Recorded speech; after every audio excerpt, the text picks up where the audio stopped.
वक्रतुंड महाकाय सूर्यकोटि समप्रभ निर्विघ्नं कुरु मे देव शुभ कार्येषु सर्वदा। उन्हें श्रीमद् भागवत ग्रंथ कथा श्रवण करा तो नारद जी ने कहा कि सनत कुमारों, आप मेरे साथ वृंदावन के लिए चलो। और वहीं पर सनत कुमारों ने कहा कि आप चाहते हो कि भक्ति माँ के जो पुत्र ज्ञान वैराग्य है उनका बुढ़ापा दूर हो, तो आप भक्ति माँ से कहो कि अपने पुत्र ज्ञान और वैराग्य को लेकर के हरिद्वार आ जाए। तो वहीं पर भक्ति माँ अपने पुत्र ज्ञान और वैराग्य को लेकर के हरिद्वार में पहुंची। और जैसे ही नारद जी महाराज ने 3 आसन लगाए भक्ति माँ के लिए, ज्ञान वैराग्य के लिए, और मुख्य यजमान के रूप में स्वयं नारद जी बैठे। और जब संतों को पता चला कि सनत कुमार अपने मुखारबिंद से भागवत कथा का गान करने के लिए जा रहे हैं, तो आज सभी संत ब्राह्मण दौड़ करके वहां पर पहुंचे और कुछ ही देर में एक मेले जैसा माहौल बन गया। बोलना पड़ेगा राधे राधे। तो आज जब सनत कुमार कथा आरंभ करना ही चाहते हैं तो वहीं पर नारद जी बोले कि यदि कोई दानी दान करके मुक्ति को प्राप्त करता है तो कोई बड़ी बात नहीं है, यदि कोई ज्ञानी अपने ज्ञान से मुक्ति को प्राप्त करता है तो भी कोई बड़ी बात नहीं है। सनत कुमार कहने लगे कि नारद, यदि किसी व्यक्ति ने अपने पूरे जीवन में कोई सत्कर्म ना किया हो, कभी मंदिर ना गया हो, कभी कोई दान नहीं किया हो, और ऐसे व्यक्ति की मृत्यु हो जाए और मृत्यु होने के बाद में प्रेत योनि में पहुंच जाए और उसे सप्ताह श्रवण कराई जाए तो वो भी प्रेत योनि से मुक्त हो जाता है। और मैं तुम्हें एक ऐसी कथा श्रवण कराता हूं। आज सनत कुमार 88,000 संतों को कथा श्रवण करा रहे हैं। बोलना पड़ेगा राधे राधे।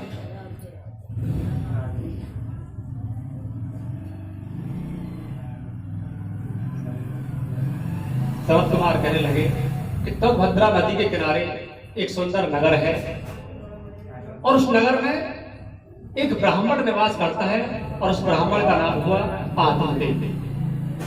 आत्मदेव का मतलब होता है जो अपनी आत्माओं में रमण करे, उसे आत्मदेव कहते हैं। और आत्मदेव की पत्नी है धुंधली। धुंधली का मतलब जिसके 2-2 नेत्र होते हुए भी कुछ ना दिखाई दे, उसे धुंधली कहते हैं। अब धुंधली कैसी होती है मैं थोड़ा सा आपको बताता हूं, लेकिन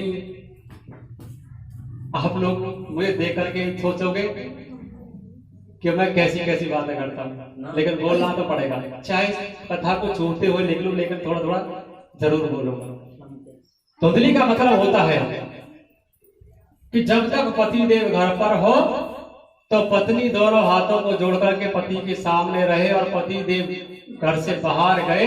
अब घर पर पत्नी का साम्राज्य। पत्नी कभी किसी पड़ोसी के घर पहुंची, कभी किसी के घर पहुंची, कहीं झगड़ा कराया, कहीं झूठ बोला, और जब शाम को पति 5 बजे आए तो दरवाजे पर आरती का थाल लेकर के खड़ी हुई है। अब पति देव को लगता है कि मेरी पत्नी तो बड़ी साध्वी भी है। भोजन बनाते समय नमक चाखने के चक्कर में ही पकौड़ी को चख लिया। पति देव ने पूछा, अरे देवी जी, ठाकुर जी का भोग लगेगा? तो बस कह देती है कि मैं तो नमक चखा था। बोलना पड़ेगा राधे राधे। जिसका मुंह हर समय बकरी की तरह चलता रहे। तो धुंधली आत्मदेव की पत्नी है। आत्मदेव कर्मकांडी ब्राह्मण हवन यज्ञ करते हैं, सब सुख है आत्मदेव ब्राह्मण के यहाँ पर, लेकिन संतान नहीं है। और जिस घर के आंगन में संतान नहीं होती उस घर का आंगन खाने के लिए दौड़ता है। और ऐसा भी बताते हैं कि जिस घर में संतान ना हो उस घर के सदस्य जो होते हैं ना, उनका कोई मुख भी देखना पसंद नहीं करता। यदि हम अपने घर से बाहर जा रहे हैं और सामने से कोई संतान आ जाए तो हम उसे अपशगुन मानते हैं कि भाई आज तो हमारा मुहूर्त खराब हो गया, सामने से इसका मुख देख लिया। आत्मदेव ने कहा कि मेरे घर कोई संतान नहीं है, क्यों ना मैं एक गाय को पालूं। और जैसे गाय को पालना आरंभ किया, 4-5 वर्ष तक सेवा की, लेकिन वो गाय भी बांझ रह गई, गाय ने भी कोई संतान नहीं दी। फिर सोचा क्यों ना मैं तुलसी का पौधा लगाऊं, सुबह शाम इसमें जल दिया करूंगा, जिससे मेरे मन को शांति मिलेगी। लेकिन कुछ समय के बाद वो तुलसी का पौधा भी सूख गया। आत्मदेव महाराज अपने घर जो सब्जी लेकर के आते हैं, रास्ते में घर तक आते आते वो सब्जी भी सूख जाती है।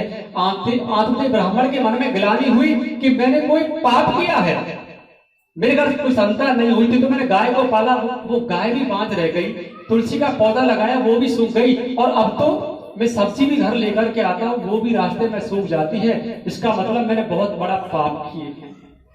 आत्मदेव बड़ी दुखी होकर के जब जंगल की ओर जाने लगे, अपने प्राणों को त्यागना चाहते हैं, तो रास्ते में एक सरोवर को देखा और सरोवर में जाकर के जलपान इत्यादि ग्रहण किया और एक वृक्ष के नीचे आकर के बैठ गए।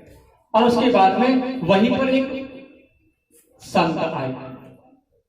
जब संत ने आत्मदेव ब्राह्मण को बैठे हुए देखा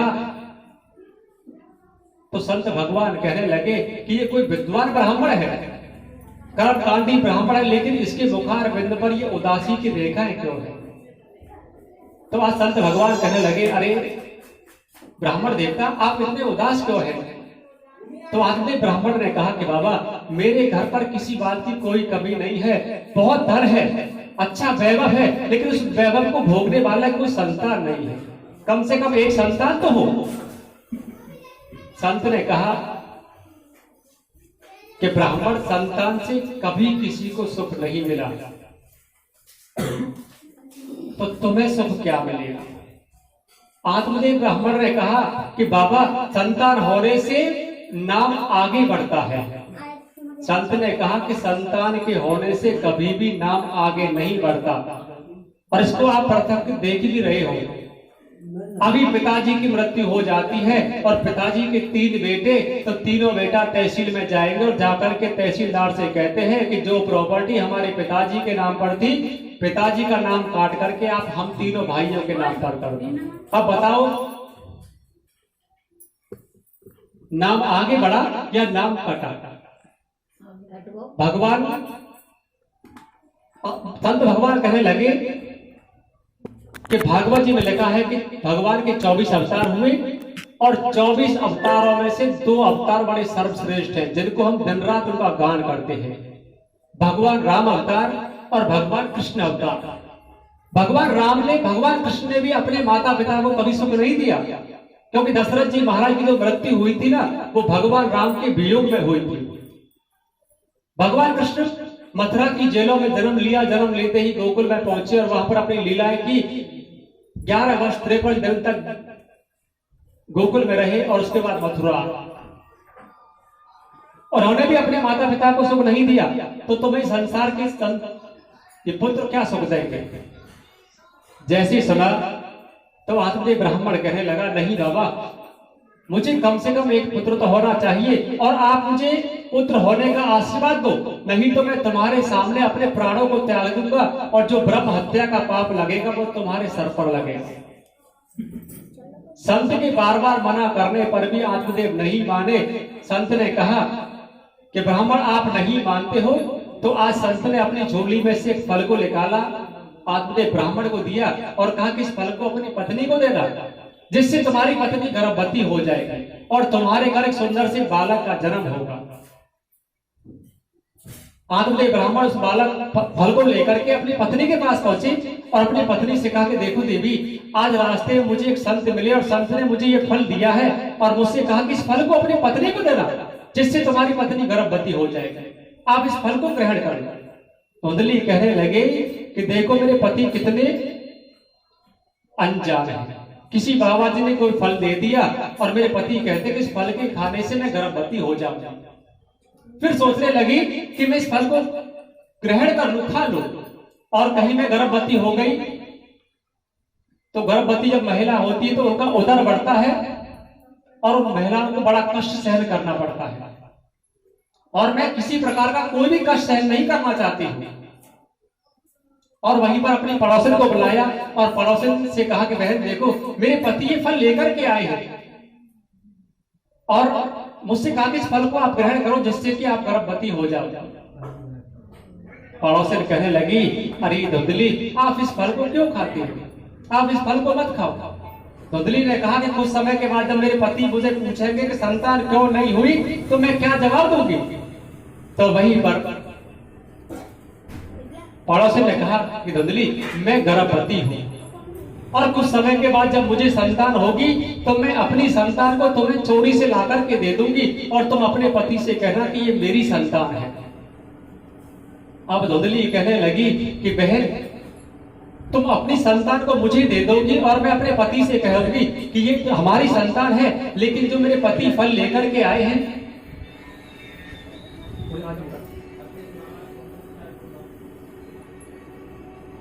ये फल पति लेकर के आए, इस फल की परीक्षा कैसे हो कि इस फल के खाने से संतान होती है कि नहीं। तो पड़ोसन ने कहा, अरे धुंधली जब इस फल के खाने से तुम्हें संतान हो सकती है तो तुम्हारी गाय भी तो बांझ है, क्यों ना इस फल को तुम अपनी गाय को खिला लो। और धुंधली ने इस फल को गाय को खिलाया। कब?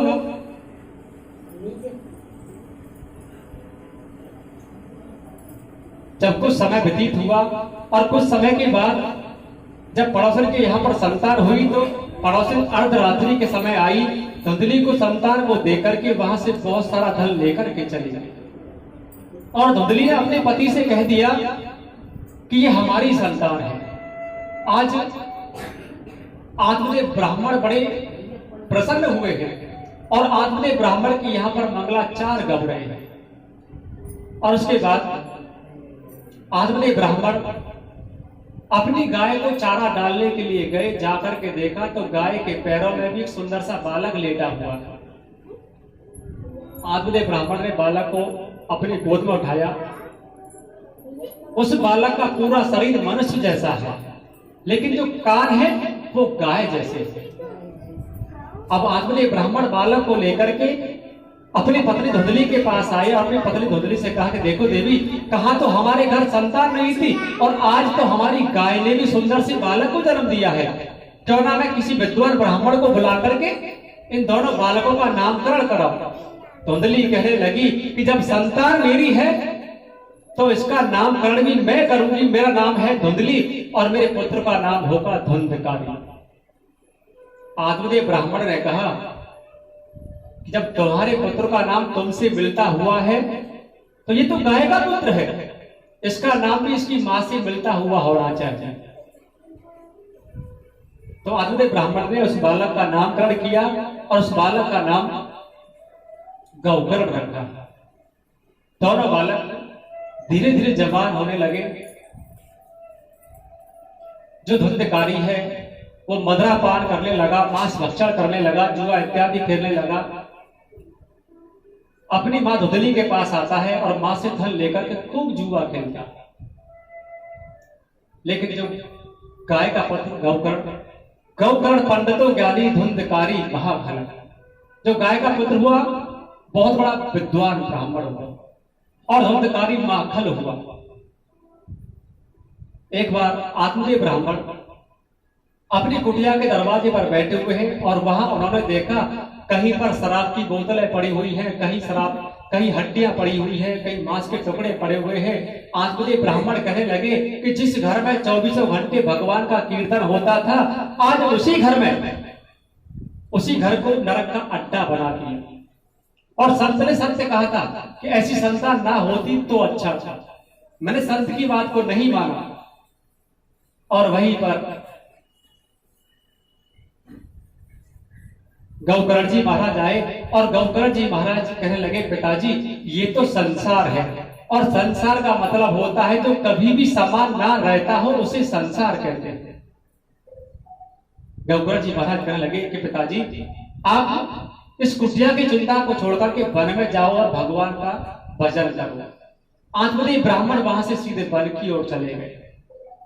इधर गौकर्ण जी महाराज अपनी मां धुंधली के पास आए, धुंधकारी के पास आए और धुंधकारी से कहा कि भैया मुझे तीर्थ यात्रा पर जाना है और धुंधकारी चाहता था कि गौकर्ण यहां से कहीं चला जाए। धुंधकारी ने कहा, अरे गौकर्ण, जैसा भी आपको अच्छा लगे ना आप वैसा करो। अब गौकर्ण जी महाराज वहां से तीर्थ यात्रा पर चले गए। अब धुंधली और धुंधकारी दोनों माँ बेटे घर पर है। धुंधकारी ने अपनी माँ से कहा कि माँ मुझे कुछ धन चाहिए। धुंधली ने कहा कि जो तेरे हिस्से का धन था उसे तू खर्च कर चुका, और जो शेष धन रह गया है वो तो गौकर्ण के हिस्से का है, इस धन को मैं तुझे नहीं दे सकती। जब धुंधली को मना किया, धुंधकारी को मना किया, तो धुंधकारी नाराज हुआ और अपनी माँ को लात घूसों से पीटा। जब लात घूसों से धुंधली को पीटा तो धुंधली विचार करने लगी कि मैंने अपने पति से झूठ बोला कि ये तुम्हारी संतान है। यदि मैं अपने पति के कहने से उस फल को ग्रहण करती तो आज गौकर्ण मेरा पुत्र होता, और गौकर्ण मेरा पुत्र होता तो मुझे ऐसे लात घूसों से नहीं मारता। मन में गिलानी उत्पन्न हुई। रात्रि के समय कुएं में जाकर के छलांग लगाई, अपने प्राणों को त्याग दिया। अब घर पर धुंधकारी अकेला रह गया, और धुंधकारी 5 वेश्याओं को लेकर के आया और 5 वेश्याओं के साथ निवास करता है। और उसके बाद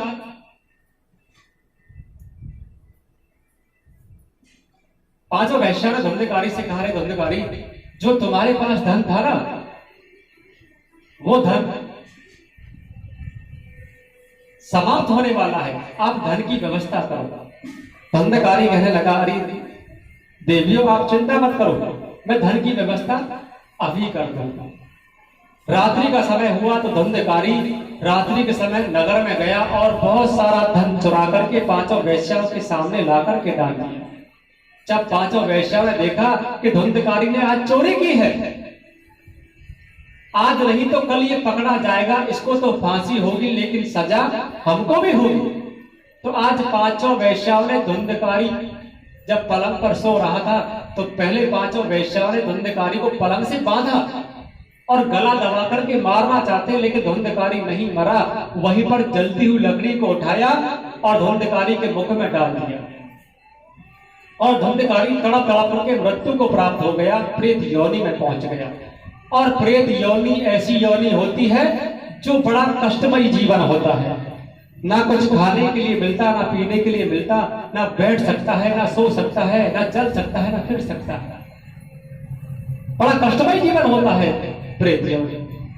तो आज धुंधकारी प्रेत योनि में है। इधर गौकर्ण जी महाराज को जब पता चला कि मेरा भाई धुंधकारी प्रेत योनि में है, तो आज गया जी में जाकर के अपने भाई का पिंडदान किया है। और शास्त्रों में ऐसा लिखा है कि जिनका पिंडदान गया जी में जाकर के हो जाता है उनकी मुक्ति हो जाती है। जब कुछ समय के बाद गौकर्ण जी महाराज अपने नगर में आए तो अर्धरात्रि का समय है, और अर्धरात्रि के समय अपनी कुटिया में आकर के बैठे, आसन लगाया और भजन करने के लिए ध्यान में बैठना ही चाहते हैं, तो वहां पर तरह तरह की आवाजें आने लगी। कभी भैंसे की आवाज, कभी बकरे की आवाज, कभी हाथी की आवाज। तो वहीं पर गौकर्ण जी महाराज कहने लगे, अरे भाई आप कौन हो? मैं यहाँ पर एकांत में भगवान का भजन करना चाहता हूँ और आप मुझे भजन नहीं करने दे रहे हो। सामने एक छाया को देखा, और जैसे गौकर्ण जी महाराज ने छाया पर कमंडल में जल को छिड़का तो वहां से आवाज आने लगी कि भैया मैं तुम्हारा पुत्र धुंधकारी हूं और मैं प्रेत योनि में हूं। गौकर्ण जी महाराज ने कहा, अरे भाई धुंधकारी, मैंने तुम्हारी मुक्ति के लिए गया में जाकर के पिंडदान किया, क्या तुम्हारी मुक्ति नहीं हुई? धुंधकारी ने कहा कि भैया मैंने अपने जीवन में इतने पाप किए हैं कि गया में एक बार नहीं 100 बार आप पिंडदान करोगे तो भी मुझे मुक्ति नहीं मिल सकती।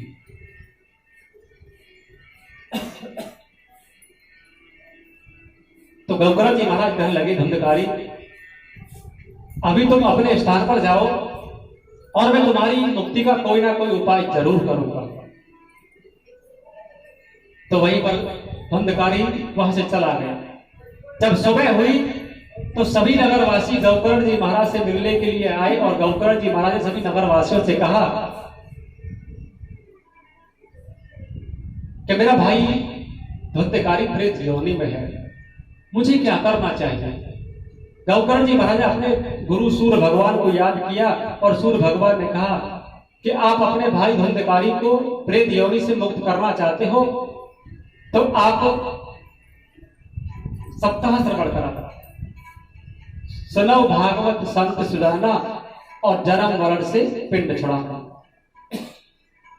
भागवत की कथा बड़ी पवित्र कथा है, जो कथा सुनने से जन्म और मरण से पिंड छूट जाता है। कई लोग कहते हैं कि हमने तो भाई 10 बार सुन ली, 20 बार सुन ली। ऐसा नहीं है। जब तक मन तृप्त ना हो तब तक कथा को श्रवण करना चाहिए। आप कथा सुन रहे हो, किसी पर एहसान थोड़ी कर रहे हो। आपने 10 बार सुनी, 50 बार सुनो, लेकिन जब तक मन की तृप्ति ना हो तब तक कथा को श्रवण करना चाहिए। बोलना पड़ेगा राधे राधे। तो वहीं पर गौकर्ण जी महाराज ने सभी नगर वासियों को इकट्ठा किया और उसके बाद में बड़े प्रेम के साथ कथा आरंभ हुई। लेकिन जो हवा के झोंके हैं वो धुंधकारी को एक स्थान पर बैठ के कथा नहीं सुनने दे रहे हैं। तो धुंधकारी ने कहा, अरे भैया गौकर्ण, भगवान की कथाओं में बड़ा आनंद मिल रहा है, लेकिन जो हवा के झोंके हैं ना, ये मुझे एक स्थान पर बैठ के कथा नहीं सुनने दे रहे। आप मुझे कोई ऐसा स्थान दो जहां बैठ के मैं भगवान की कथाओं को सुनूं। बोलना पड़ेगा राधे राधे। तो वहीं पर आज एक 7 गांठ का बांस मंगाया और उसी बांस के अंदर धुंधकारी प्रवेश कर गया है। और जैसे ही कथा का प्रथम दिवस का विश्राम हुआ तो उस बांस की प्रथम ग्रंथि फटी। जैसी आवाज हुई तो नगर वासियों ने इधर उधर देखा। गौकर्ण जी महाराज ने कहा कि इस बांस की प्रथम ग्रंथि फटी है, इसलिए ये आवाज हुई। और 7 दिन में 7 गांठें फटी और उस बांस के अंदर से एक दिव्य पुरुष निकला, धुंधकारी निकला। धुंधकारी बड़ा प्रसन्न हुआ, अपने भाई गौकर्ण से कहा कि भैया आपने मुझे प्रेत योनि से मुक्त कर दिया। आकाश से विमान आए और जैसे ही धुंधकारी विमान में बैठना चाहते हैं, वहीं पर गौकर्ण जी महाराज ने कहा, अरे भगवान के पार्षदों, कथा सभी नगर वासियों ने सुनी, तो विमान एक क्यों आया? धुंधकारी के लिए ही विमान क्यों आया? इन सब के लिए विमान क्यों नहीं आया? भगवान के पार्षद कहने लगे कि गौकर्ण जी, कथा तो केवल यहाँ पर धुंधकारी ने सुनी थी। अब हम इस शरीर से तो यहाँ पांडाल में बैठे हुए ही कथा को सुन रहे हैं, लेकिन जो हमारा मन है ना, घर चला गया कि घर पे बच्चे हैं, कहीं फ्रिज खोल करके दूध को ना फैला दे। आज तो मैं थोड़ी लेट है गई, नहीं वो तो चरी ले को खेत पे और जाना। शरीर से भले यहाँ बैठे हो, लेकिन जो हमारा मन है वो घूमता रहता है। जिसने अपने मन को अपने बस में कर लिया उसके लिए ही विमान आएगा। बोलना पड़ेगा राधे राधे। बोल भारती बिहारी लाल की जय। बोल भागवत महापुराण की जय। धुंधकारी जी तो सुन रहा थी हमने। और उसके बाद धुंधकारी विमान में बैठा और भगवान का कीर्तन करते हुए वैकुंठ के लिए चला गया। और उसके बाद सावन के महीने में गौकर्ण जी महाराज ने दोबारा से कथा का अनुष्ठान रखा।